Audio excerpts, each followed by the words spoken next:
오늘 말씀의 제목은 은혜를 간직하는 삶입니다. 어떤 것이 은혜를 간직하는 삶인가? 오늘 말씀의 은혜 가운데 나아가 보도록 하겠습니다. 여러분, 제가 몇 해 전에 목포를 방문한 적이 있습니다. 저희 일행이 식사 시간이 되어서 한 식당으로 들어가게 되었습니다. 거기서 다른 분들과 함께 감자탕을 먹고 있는데 제 눈에 벽면에 있는 한 광고판이 눈에 들어오는 것이었습니다. 보통 식당을 가면 소주 광고가 있습니다. 소주 광고는 보통 당대의 가장 이쁜 최고의 여자 연예인이 하는 경우가 대부분입니다. 여러분 보신 기억이 있으십니까? 있으시다면 회개하시기 바랍니다. 그래서 누가 보더라도 한잔하고 싶은 마음이 들게 하는 것이 그 광고의 바로 목적인 것입니다. 저도 그날 식당에 가서 이 광고 사진을 보게 되었습니다. 바로 입세주라는 소주 광고였습니다. 여러분이 아시는지 모르겠지만 보통 지역마다 지역을 대표하는 소주가 있습니다. 보통 서울 경기는 뭡니까? 참이슬. 춘천도는 선양입니다. 부산은 시원. 전라도는 왜 대답 안 하세요? 입세주입니다. 지방을 가면 대부분 그 지역의 소주를 먹지 전국구인 참이슬을 먹는 사람은 대부분 없습니다. 그러나 저는 전라도에 있었기 때문에 그 식당의 대부분의 사람들은 하나같이 입세주를 마시고 있었습니다. 그리고 한쪽 벽면에 입세주를 광고하는 한가인의 사진이 크게 걸려 있었습니다. 저는 그날 그 광고에 적힌 문구를 보고 많은 생각을 하게 되었습니다. 그 사진에는 이런 문구가 있었습니다. 이 은혜를 어찌다 갚을까? 지금 이 순간 한 잔이 간절히 땡기는 분이 있으시다면 바로 회개하시기 바랍니다. 소주 한 잔 먹고 싶은 이 은혜를 어찌다 갚을까? 나의 고통을 하룻밤에 잊게 해준 이 은혜를 어찌다 갚을까? 날 차버린 그 여자를 잊게 해준 이 은혜를 어찌다 갚을까? 보혜 소주. 그래서 말 그대로 은혜를 갚다라는 그 보혜 소주의 광고였던 것입니다. 여러분, 우리가 신앙생활을 할 때 가장 중요한 것이 있다면 바로 은혜를 받는 것입니다. 은혜를 받는 것. 또한 이 자리에 계신 여러분들은 은혜를 받은 사람들입니다. 이 수요일 저녁에 너무도 피곤하실 텐데도 이 자리에 나와서 하나님의 은혜를 경험했기 때문에 예배를 드리고 있다는 것입니다. 은혜를 경험했다는 것을 의미합니다. 그리고 그 받은 은혜를 간직하고자 다시 사모해서 지금 이 자리 가운데 나오신 것입니다. 그런데 은혜를 받은 것만큼 중요한 것이 있는데 그것은 바로 은혜를 간직하는 삶입니다. 은혜를 받은 것만큼 중요한 것은 바로 이 은혜를 간직하는 것이다 라고 이야기하고 있습니다. 여러분, 저는 작년까지 이제 고등부 청소년 사역을 했습니다. 제가 작년에 고등부 사역을 할 때 스탠드 펌, 믿음의 굳게 서라는 제목으로 수련회를 가게 됩니다. 저는 개인적으로 다양한 성향과 계층의 아이들이 수련회 장소에 모여서 찬양하는 것을 보고 마음이 감동을 받게 됩니다. 7시부터 집회가 시작되어서 4시간에 걸쳐서 찬양과 말씀의 은혜 가운데 나가는 것들을 보게 되었습니다. 여러분, 고등학교 아이들이 4시간에 걸쳐서 예배에 집중한다는 사실은 놀라운 사실입니다. 그런데 그들이 하나님의 임재 가운데 예배를 드리는 모습을 보게 되었습니다. 그들은 먼저 죄를 고백하고 그들의 삶을 하나님 앞에 올려드리게 됩니다. 그리고 나를 만나달라는 간절한 그들의 기도 고백 가운데 하나님께서 그들을 한 사람 한 사람 만나주셨습니다. 성령님의 강력한 임재 가운데 하나님의 이름을 기도 가운데 부르며 나아갑니다. 그리고 찬양으로 고백하며 나아갔던 것입니다. 또한 그들이 고백한 것은 무엇입니까? 로마서 12장 2절 가운데 너희는 이 세대를 본받지 말고 마음의 변화를 받아 하나님 앞에 그 하나님의 명령 가운데 그들은 이 세대에서 말하는 기준이 아니라 하나님의 기준에 따라 살겠다라고 그렇게 작정하며 나아가게 되었던 것입니다. 그래서 세상 사람들의 행동이나 습관이 아니라 하나님의 기준을 가지고 내가 이 세상을 살아가겠다라고 그렇게 결심하게 되었던 것입니다. 놀랍게도 아이들은 그 수련회를 통해서 삶이 변화되기 시작합니다. 한 번의 수련회로 아이들의 삶이 변할 수 있다는 것은 제게는 큰 도전이었습니다. 단 한 번의 예배로 삶이 변할 수 있다는 것은 저에게는 큰 도전이었습니다. 그런데 저는 2주 후에 더 놀라운 경험을 하게 됩니다. 그것은 2주가 되기도 전에 아이들이 바로 예전의 모습으로 돌아가는 것이었습니다. 분명히 은혜를 받고 분명히 죄를 고백하면서 하나님 앞에 나아갔음에도 불구하고 여전히 그들은 다시 예전의 모습으로 돌아가는 모습을 보이고 있었다는 것입니다. 여러분, 이것이 아이들만의 모습입니까? 여러분들 예배 가운데 은혜 받고 있지 않습니까? 대신방 가면은 눈물을 흘립니다. 하나님 앞에 간절히 나갑니다. 예배 가운데 결단하며 나갑니다. 장자권 사역 가운데 우리가 결단하면서 하나님 앞에 나갑니다. 그런데 삶으로 돌아온 우리의 삶은 어떠한 모습입니까? 여러분은 어떤 모습으로 삶을 살아가고 있습니까? 여전히 우리는 죄악 가운데 살아가고 있다는 것입니다. 여전히 우리는 죄의 굴레를 벗어나지 못하는 것처럼 보입니다.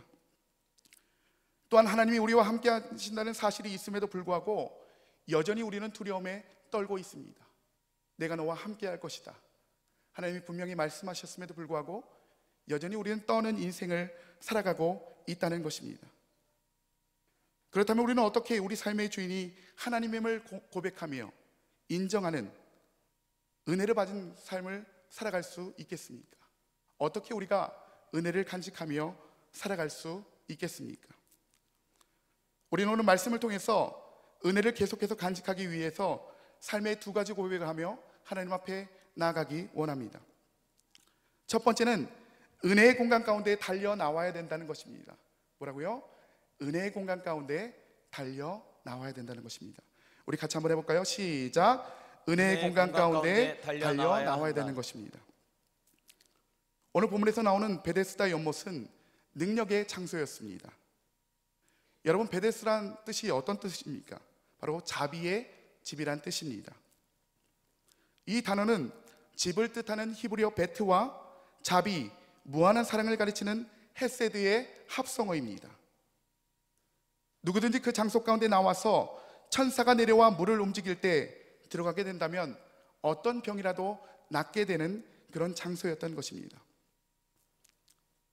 저는 이 설교를 준비하면서 우리 교회가 이런 교회가 되었으면 좋겠다라는 생각이 들었습니다. 누구든지 베데스다 연못가에 나와서 하나님을 찾을 때 그들이 병이 나은 것처럼 우리가 인생의 문제를 가지고 하나님 앞에 나왔을 때, 기도하며 나왔을 때 우리 인생의 문제가 해결되는 장소가 이 장소가 되길 주님의 이름으로 축원합니다. 모든 문제들을 내려놓을 때 인생의 문제가 해결되어지는 이 장소가 되기를, 저와 여러분이 되기를 주님의 이름으로 축복합니다. 그런데 본문에 나오는 이 연못은 이름처럼 그렇게 자비로운 장소는 아니었던 것 같습니다. 그 이유는 누구든지 이 연못에 들어가면 치료함을 받는 것은 사실이지만 아무 때나 들어갈 수는 없었다는 것입니다. 아무 때나 들어갈 수는 없었다는 것입니다. 그때가 언제인지는 우리 알지 못하지만 마냥 기다려만 하는 장소가 바로 그 연못이었다는 것입니다. 그 우물은 천사가 내려와서 물을 통하게 할 때만 치료함을 받을 수 있기 때문에 아무 때나 들어갈 수 없는 그런 장소였다라고 이야기하고 있습니다. 또 한 가지 자비롭지 못한 이유는 천사가 물을 움직일 때 모두가 치유함을 받는 것이 아니라 가장 빠르게 달려가는 사람만이 치유함을 받는 곳이었다라고 성경은 기록하고 있는 것입니다. 어떻게 보면 세상의 힘의 논리가 작용되어지고 있는, 강자만이 치유받을 수 있는 장소가 바로 오늘 베데스다 연못가였다는 것입니다. 여러분, 오늘 본문에 38년 된 병자는 희망이 없습니다. 누가 도와주지 않는다면 전혀 움직일 수 없고 누워서만 있어야 되는 상황이었습니다. 천사가 내려와서 물을 움직여줄 때에만 몸이 나을 수 있기 때문에 그는 마지막 희망을 가지고 그 자리에 오늘도 나오고 있습니다. 그런데 그 사람은 지금까지 물이 움직이는 경우가 있었을 텐데 왜 병이 낫지 못했을까? 많은 사람들은 그렇게 얘기합니다. 병이 그 연못에 있는 사람들 중에 가장 중했기 때문에 도저히 스스로 움직여서 그 연못가에 들어가지 못했을 것이다 라고 추측을 합니다. 지금 눈앞에서 치유의 상황이 일어나고 있음에도 불구하고 그는 아무도 그를 도와주지 못하기 때문에 아마도 반복적으로 기회를 놓쳤을 것입니다. 게다가 이 사람은 돈도 없었을 것이라고 추측을 합니다.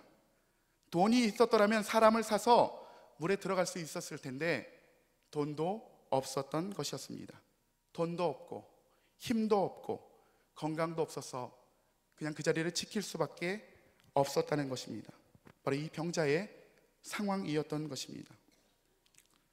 그런데 그는 여전히 베데스다 연못 가운데로 오늘도 나오고 있습니다.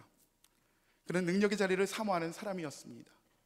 내 삶에 문제가 있고 이 문제가 해결되지 않지만 그 능력의 장소 가운데로 오늘도 나오고 있었던 것입니다. 여전히 내 삶에는 문제가 있고 여전히 나는 고통스러운 인생을 살아가고 있지만 하나님이 내 인생을 회복하실 거라는 기대감을 가지고 오늘도 그 자리를 끝까지 지켜내며 살아가고 있었던 것입니다. 은혜 가운데 달려 나왔던 것입니다. 오늘 여러분 그러한 마음으로 우리 이 자리 가운데 나오지 않았습니까? 내가 고통 가운데 있지만 염려 가운데 있지만 하나님 오늘도 이 자리 가운데 나왔습니다. 나를 만져주시옵소서. 내 힘으로 내 능력으로 도저히 아무것도 할 수 없습니다. 이런 고백으로 나왔을 것입니다. 저는 미국에서 유학생활할 때 왠지 모르게 눈물이 나는 경우가 많이 있었습니다. 유학 시절에 생활비가 없어서 아이들의 기저귀 값을 걱정하던 그 시절이 있었습니다. 저야 뭐 괜찮지만 저희 아내와 아이들이 많이 힘들었을 것입니다. 첫째 하윤이가 태어났는데 가족이 없다 보니까 제가 미역국을 끓여서 산후조리를 해줘야 되는 상황이었습니다. 그런데 그나마도 제가 일을 해야 되니까 일주일 정도 후에는 아내가 스스로 혼자 산후조리를 해야 되는 참 힘든 상황이었습니다. 산후조리를 못하는 상황 가운데 아내는 몸과 마음이 지쳐갑니다. 남편이 출근하기 전에 끓여놓은 미역국을 혼자 데펴 먹으며 그 시간을 보내게 됩니다. 제가 참 몹쓸 짓을 했던 것 같습니다. 그렇게 힘든 상황에서 아내의 집도 저희 집도 도와줄 수 없었습니다. 부모가 아무런 힘이 돼주지 못하였습니다. 몇 시간만 애를 맡겨놔도 살겠는데 애 둘을 데리고 그 시간을 견뎌내야만 했었던 것입니다.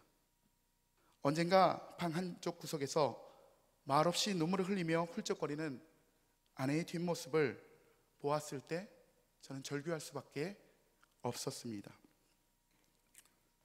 그때 저희 가족의 모습은 오늘 본문에 나오는 바로 베데스다 연못 가운데 있었던 38년 된 병자의 모습이었습니다. 친구도 없고 돈도 없고 건강도 없는 비참한 삶의 모습을 날마다 걸어가며 살아가고 있었던 것입니다. 그때 제가 의지할 수 있는 것은 하나님뿐이었습니다. 하나님 앞에 날마다 기도하며 나갑니다. 주님, 나를 불쌍히 여겨 주시옵소서. 왜 나를 이 장소 가운데 보내셨습니까? 하나님이 나를 부르셨지 않습니까? 내가 왜 이 장소 가운데서 고통하며 절규하며 살아갑니까? 주님, 나를 불쌍히 여겨 주시옵소서. 그렇게 하나님 앞에 기도하며 나아갑니다. 언젠가 하나님이 나를 회복시키실 그 날을 기대하며 하루하루 견뎌내며 살아갔었습니다. 그리고 어느덧 세월이 흘러서 저는 여러분들과 함께 이 자리에 서 있습니다. 여러분, 제가 너무도 부족하지만 그나마 여러분들에게 말씀을 전할 수 있는 이유는 하나님의 현존하신 은혜를 체험하였기 때문입니다. 내 삶 가운데 임하신 하나님의 현존하신 은혜를 제가 체험하였기 때문입니다. 끝까지 하나님을 기대하고 은혜의 공간 가운데로 나갔을 때 하나님은 역사하셨습니다. 나의 불쌍한 인생 가운데 주님 함께하여 주시옵소서. 나의 처량한 인생 가운데 주님 함께하여 주시옵소서. 이렇게 고백하며 나갈 때 하나님은 제 인생 가운데 찾아오셨습니다. 오늘 본문에서 말하는 38년 된 병자는 세상의 방법이 아니라 하나님의 방법으로 일을 하며 승리하는 모습을 보이고 있습니다.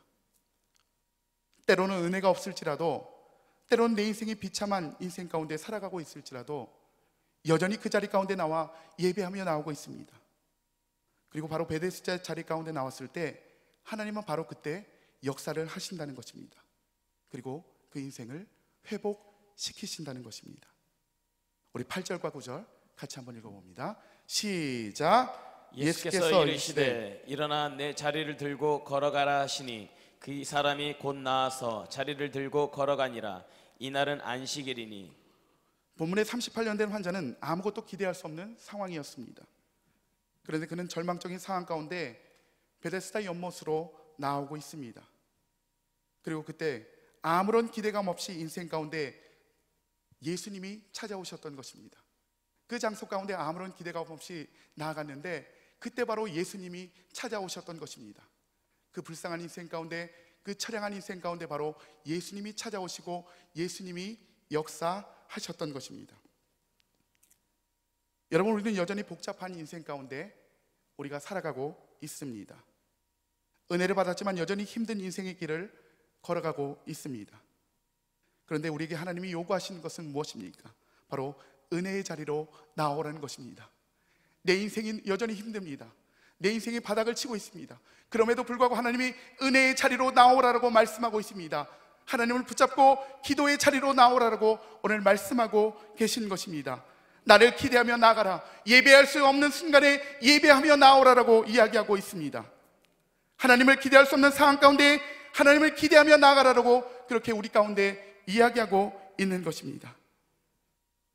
우리가 하나님 앞에 부족하다고 느끼며 하나님 앞에 나아가지 못하는 그 순간에도 하나님은 간절히 우리를 찾고 계십니다. 우리가 알 수 없는 죄책감 가운데 하나님의 은혜 앞에 나아가지 못할 때도 하나님은 우리를 간절히 찾고 계십니다. 내 죄책감 가운데 하나님 앞에 나아가지 못할 때 하나님은 우리를 기다리고 계십니다. 그리고 우리 가운데 말씀하십니다. 예배의 장소 가운데로 나오라라고 얘기하고 있습니다. 저희 집 첫째, 둘째는 18개월 차이가 납니다. 첫째 하윤이가 혼자 사랑을 독차지할 그 시기에 저희 둘째가 태어나게 되었습니다. 그래서 그런지 둘째가 태어난 이후로 지금까지 쭉 첫째 하윤이는 둘째를 괴롭힙니다. 어떨 때는 굉장히 화가 날 정도로 우리 이프리를 괴롭히는 거예요. 그럴 때면 제가 우리 하윤이에게 경고합니다.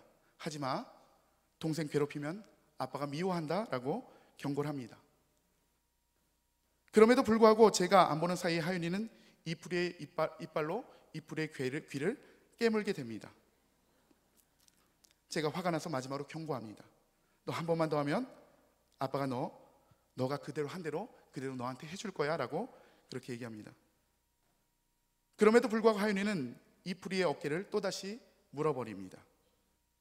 저는 화가 나서 하윤이를 그 자리에 앉히고 딸아이를 응징하려고 매를 듭니다.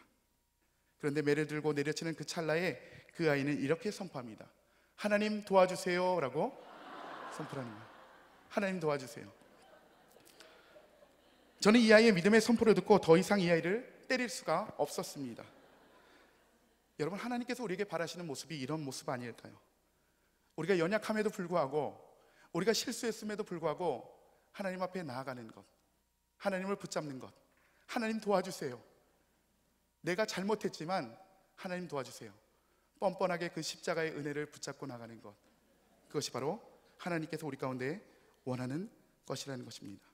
바로 하나님 앞에 가서 하나님의 도움을 구하는 그 순간 하나님은 역사하신다라고 그렇게 우리 가운데 이야기하고 있습니다. 우리가 하나님 앞에 늘 달려나가는 인생을 살아가시기를 주님의 이름으로 축복합니다. 하나님이 모든 것을 운행하시고 주관하신다는 것을 인정하며 살아가야 됩니다. 그때 우리는 이 세상을 창조하시고 여전히 우리 가운데 우리를 주장하시는 하나님의 능력으로 살아가게 되는 것입니다. 그래서 우리가 피곤할지라도 무능할지라도 여전히 우리는 이 장소 가운데 나와 하나님을 예배하며 나아가고 있는 것입니다. 내가 여전히 부족할지라도 십자가 은혜 앞에 나옵니다. 여러분이 생각하는 하나님은 어떤 하나님이십니까? 여러분은 어떤 하나님을 섬기며 살아가고 있습니까? 제가 경험한 하나님은요, 내 삶을 주관하는 하나님이십니다. 내 자녀의 인생을 주관하는 분이 하나님이십니다. 내 가정의 인생을 주관하는 분이 하나님이십니다. 늘 도우시는 분이 하나님이세요. 그 하나님 앞에 여러분 늘 나아가서 구하는 인생을 살아가시기를 주님의 이름으로 축복합니다. 두 번째는 하나님을 증거하는 인생을 살아가라고 그렇게 얘기하고 있습니다. 우리는 예배 가운데 은혜를 많이 받고 있습니다. 단 한 번의 예배로 삶이 바뀌는 그런 예배 가운데 늘 나아가고 있습니다. 특별히 우리 교회 예배는 살아있는 예배로 하나님 앞에 늘 나아가고 있습니다. 매 예배마다 결단합니다. 주님, 예배를 받아주시옵소서. 간절하게 기도하면서 예배의 은혜 가운데 나갑니다. 하나님을 경험하게 되고 하나님을 만나는 분들도 있습니다. 그리고 인생의 문제를 해결받는 분도 있습니다. 하나님이 나를 사랑하신다는 사실을 예배를 통해서 깨닫게 됩니다. 하나님을 만나게 됩니다. 하나님을 경험하게 됩니다. 무릎으로 하나님 앞에 나가게 됩니다. 그리고 하나님을 찾게 됩니다. 또한 하나님을 만나게 되는 분도 있습니다. 기쁨으로 삶을 내어드립니다. 내 물질을 내어드립니다. 내 시간을 내어드리며 하나님 앞에 나아가게 된다는 것입니다. 하지만 이런 순간에 은혜를 사단이 그냥 내버려 두지는 않습니다. 왜냐하면 그냥 내버려 두면 하나님을 증거할 것이기 때문입니다. 내 인생 가운데 하나님이 찾아오셨어. 내 비참한 인생 가운데 하나님이 찾아오셨어. 그분이 역사하셨어. 내가 예배를 통해서 회복되었어 라고 증거할 것이기 때문입니다. 마태복음 12장 가운데 더러운 귀신이 나간 사람이 등장하고 있습니다. 그는 귀신 들린 사람이었습니다. 인생에 아무런 희망과 소망이 없이 살아가던 사람이었습니다. 그는 더러운 귀신이 그의 몸 가운데 붙어서 그의 삶 전체를 무력하게 만들고 있던 사람이었습니다. 그런데 어느 날 그에게서 귀신이 떠나가는 역사가 일어나게 됩니다. 그런데 문제는 은혜를 받고 나서 그의 삶이 전혀 변화되지 않았다는 것입니다. 하나님을 만나는 은혜를 경험하게 됩니다. 그런데 그 은혜를 지속적으로 누리지 못하는 가운데 그에게 7 귀신이 들어갔다라고 성경이 기록하고 있는 것입니다. 우리 마태복음 12장 45절 같이 한번 읽도록 하겠습니다. 시작. 이에 가서 저보다 더 악한 귀신 7을 데리고 들어가서 거하니 그 사람의 나중 형편이 전보다 더욱 심하게 되느니라. 이 악한 세대가 또한 이렇게 되리라. 마태복음 12장 45절 보니까 이렇게 나와 있습니다. 그 사람의 지금 형편이 나중 형편이 전보다 더 심하게 되었더라. 그 사람의 나중 형편이 전보다 더 심하게 되었더라라고 기록하고 있는 거예요. 하나님을 만났습니다. 은혜 받았습니다. 그런데 지속적으로 그 은혜를 누리지 못할 때 전보다 더 심하게 되었다라고 그렇게 말하고 있는 것입니다. 내가 은혜를 경험하였고 하나님을 만나게 됩니다. 그러나 여전히 결단하지 못하고 죄의 굴레 가운데 살아가는 모습을 보게 됩니다. 예배의 장소 가운데 나오십시오. 기도하십시오. 권면함에도 불구하고 말을 듣지 않습니다. 새벽을 깨우셔야 됩니다. 말을 듣지 않습니다. 은혜가 지속되지 않습니다. 그때 지금 형편이 예전보다 더 심하게 되었다라고 성경은 기록하고 있는 것입니다. 이전보다 더 못한 생활을 하게 된다라고 경고하고 있는 것입니다. 여러분, 그렇다면 우리는 은혜를 유지하기 위해서 어떻게 해야 됩니까? 내가 받은 이 은혜를 유지하기 위해서 어떻게 해야 됩니까? 내가 어떻게 하나님 중심적인 삶을 살아갈 수 있습니까? 그것은 바로 하나님을 증거하는 삶을 살아가라라고 얘기하고 있습니다. 삶 가운데 하나님을 증거하는 삶을 살아간다면 은혜를 유지할 수 있다라고 이야기하고 있는 것입니다. 삶 가운데 늘 하나님을 증거하는 삶을 살아가게 된다면 하나님께서 그 삶을 보호하신다라고 이야기하고 있는 것입니다. 그래서 영혼구원의 사명 가운데 나아가라라고 이야기하고 있습니다. 여러분, 얼마나 전도하고 계십니까? 얼마나 영혼구원의 사명 가운데 나아가고 있습니까? 그것이 우리의 의무임에도 불구하고 우리는 전혀 전도하지 않고 살아가고 있다는 것입니다. 오늘 하나님 앞에 결단하시기 바랍니다. 내가 영혼구원의 사명을 위해 달려나갈 수 있도록 주님 역사하여 주시옵소서. 하나님을 증거하는 삶을 내가 살아갈 수 있도록 주님 인도하여 주시옵소서. 제가 말씀드렸죠. 제가 엊그저께 새벽에 말씀드렸습니다. 제가 체코에 갔을 때 어떤 백인을 만나게 되었다라고 얘기했습니다. 제가 물어봅니다. 오늘 당신이 하나님 앞에 섰습니다. 하나님이 당신에게 물어보시는 거예요. 내가 왜 너를 나의 천국에 들여보내야 하느냐? 라고 물어보신다면 어떻게 대답하시겠습니까? 백인이 굉장히 당황해 하더라고요. 제가 이 똑같은 질문을 분당에 있는 35년 된 권사님에게 질문을 던졌습니다. 권사님, 오늘 밤 권사님이 하나님 앞에 서게 됐습니다. 하나님이 권사님에게 물어보시는 거예요. 내가 왜 너를 나의 천국에 들여보내야 하느냐라고 물어보신다면 어떻게 대답하시겠습니까? 권사님이 아무 말도 못하십니다. 제가 얘기합니다. 권사님 큰일 나요. 하나님 믿어야 됩니다. 교회를 오래 다닌다고 해서 그 구원의 은혜 가운데 나가는 것이 아니라 내 마음 가운데 주인으로 하나님을 영접해야 됩니다. 하나님이 없다면 지옥 갑니다. 내 삶이 이렇게 피폐한 이유는 내 삶의 주인이 하나님이 아니시기 때문입니다. 내가 태도로 하나님을 무시합니다. 행동으로 하나님을 무시합니다. 날마다 하나님을 무시하며 살아갑니다. 그럼에도 불구하고 예수 그리스도를 이 땅 가운데 보내주셨다는 거예요. 그래서 우리가 예수 그리스도를 내 마음의 주인으로 영접하는 순간 하나님의 은혜가 임하게 된다라고 이야기하고 있습니다. 예수님, 내 삶에 찾아오셨소서. 내가 이제 내 삶의 구원자와 주님으로 예수님을 영접하기 원합니다. 이런 고백을 하며 나갈 때 하나님이 우리를 의인이라 불러주신다라고 이야기하고 있는 것입니다. 이것이 바로 칭의예요. 여러분의 인생 가운데 하나님을 증거하는 믿음의 삶을 살아가시기를 주님의 이름으로 축복합니다. 날마다 주의 은혜 가운데 나가는 여러분의 삶이 되시기를 주님의 이름으로 축복합니다. 제가 미국에 있을 때 사우스 캐롤라이나에 있는 뉴 스프링스라는 교회가 있습니다. 이 교회에 방문한 적이 있는데 이 교회는 미국에서 가장 빠르게 성장하는 교회로 알려진 교회입니다. 제가 평소에 이 교회에 대해서 너무 궁금했었는데 이 교회를 우연히 방문할 기회가 생기게 되었습니다. 그런데 제가 깜짝 놀란 것은 이 교회가 굉장한 벌판 가운데 있는 거예요.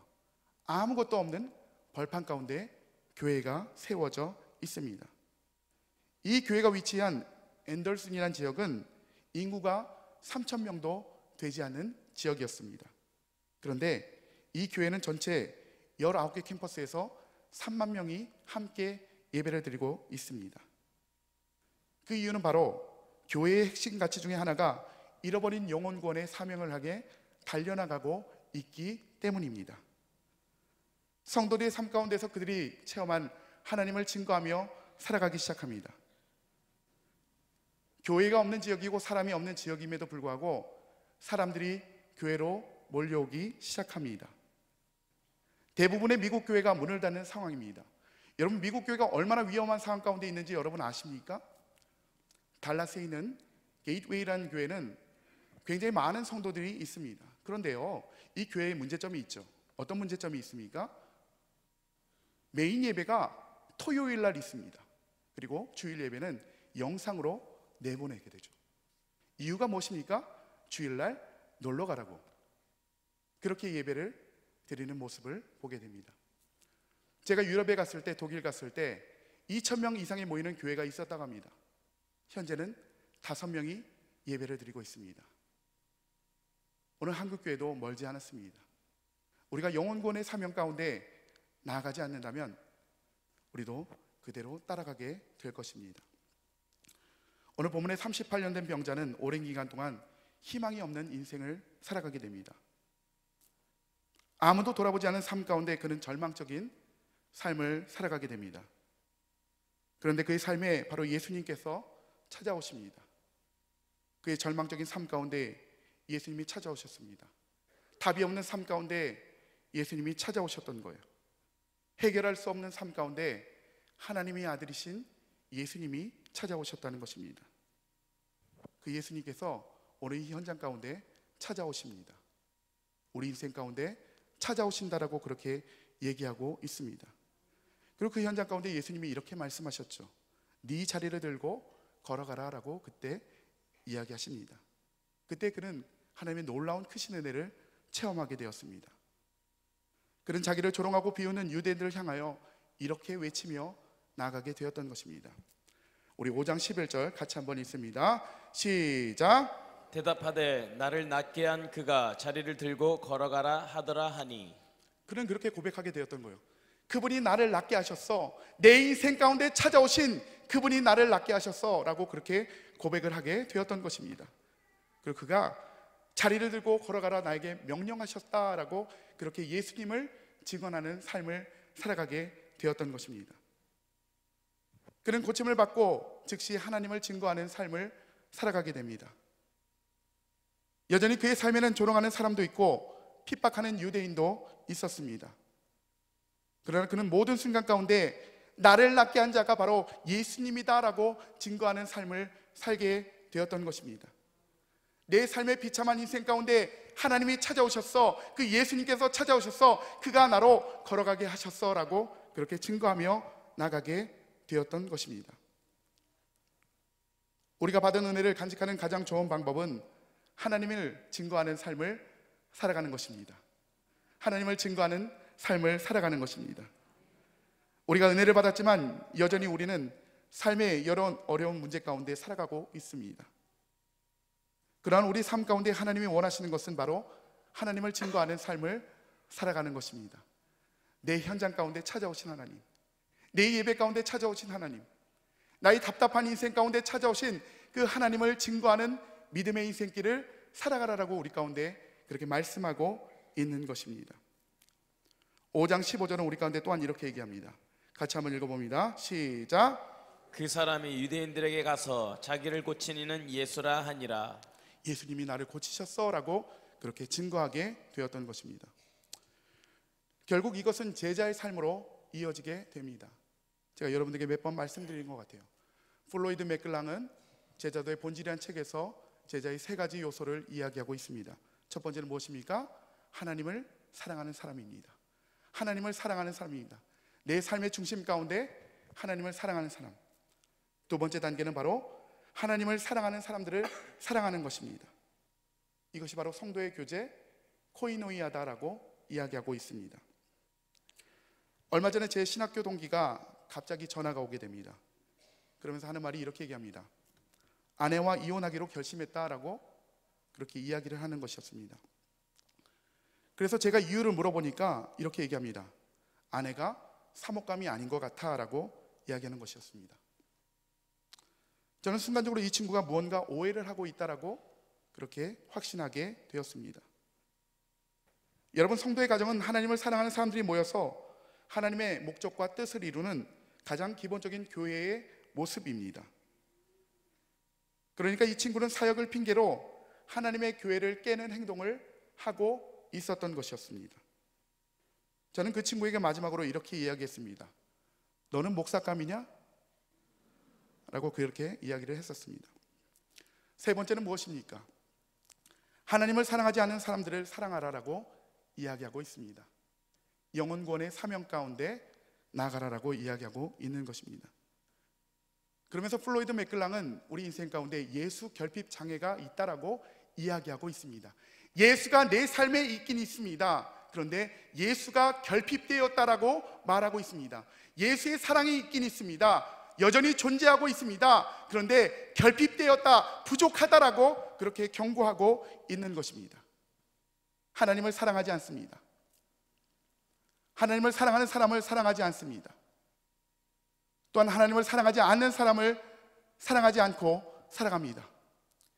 제자의 삶을 살아가지 못하고 있다라고 우리 가운데 경고하고 있는 것입니다. 오늘 여러분 가운데 하나님을 붙잡고 예수 결핍장애에서 벗어나는 은혜가 여러분 삶 가운데 임하기를 주님의 이름으로 축복합니다. 우리 가운데 제자의 삶을 살아냄으로 말미암아 하나님의 은혜가 우리 가운데 충만하게 될 것입니다. 하나님을 인하여서 우리가 행복한 믿음의 인생길을 살아가게 될 것입니다. 얼마 전에 제가 읽은 책 중에 위지한 씨가 쓴 오늘 내가 살아갈 이유라는 책이 있습니다. 그녀는 인생의 성공을 위해 앞만 보고 달려가던 사람이었습니다. 그녀에게는 가족보다 자식보다 그 어떤 것보다 자신의 성공이 우선이었다라고 얘기합니다. 1979년생인 그녀는 30살의 나이에 세계 100대 대학인 상하이 푸단대학교에서 교수가 되게 되었습니다. 이제 그녀에게는 행복을 위한 모든 것이 준비가 되어진 것처럼 보였습니다. 내가 되고 싶은 나의 모습을 추구하며 그녀는 온통 성공이라는 단어에 자신의 인생을 바치며 살아오게 됩니다.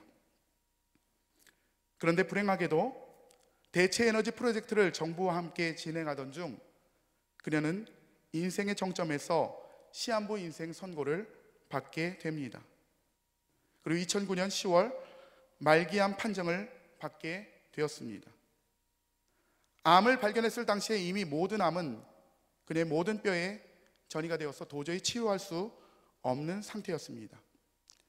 마치 이륙 준비를 마친 우주선이 카운트다운 직전에 어이없이 폭발해버린 것처럼 그녀의 삶은 절정의 순간에서 곧바로 나락으로 떨어지게 되었던 것입니다.